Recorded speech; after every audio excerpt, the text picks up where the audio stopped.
மிகப்பெரிய அளவுக்கான ஒரு பதட்டமான சூழல் அப்படிங்கிறது மிடில் ஈஸ்டில் உருவாயிருக்கு.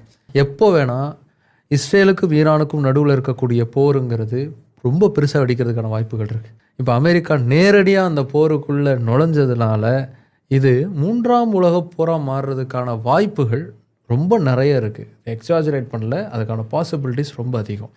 தொடர்ந்து அமெரிக்கா இந்த போரில் பெரிய அளவுக்கான ஈடுபாட்டை காமிச்சதுன்னா அதற்கு எதிராக இருக்கக்கூடிய மற்ற சூப்பர் பவர்ஸ் ஈரானுக்கு சப்போர்ட் பண்ணி இறங்க வேண்டிய சூழலுங்கிறது வரலாம். தவிர்க்கவே முடியாமல் போரில் கலந்துக்க வேண்டிய நிர்பந்தம் கூட பல நாடுகளுக்கு உருவாகும். அதனால் 3ஆம் உலகப் போர் வருவதற்கான வாய்ப்புகள் ரொம்ப ரொம்ப அதிகம். Are we entering into the third world war? அதை தான் இன்றைக்கி நம்ம கம்ப்ளீட்டாக அனலைஸ் பண்ண போகிறோம். அமெரிக்காவுக்கும் இஸ்ரேலுக்கும் அப்படி என்ன அந்த அளவுக்கு ஒரு நெருக்கங்கிறது இருக்குது? இஸ்ரேலுக்காக அமெரிக்கா வரிஞ்சு கட்டிக்கிட்டு சண்டைக்கு வந்திருக்காங்க அப்படிங்கிறதையும் இதில் நம்ம டீட்டெயிலாக பார்க்க போகிறோம். Welcome to Big Bang Bogan. நான் உங்கள் போகன். இன்றைக்கி நம்ம அலசி ஆராய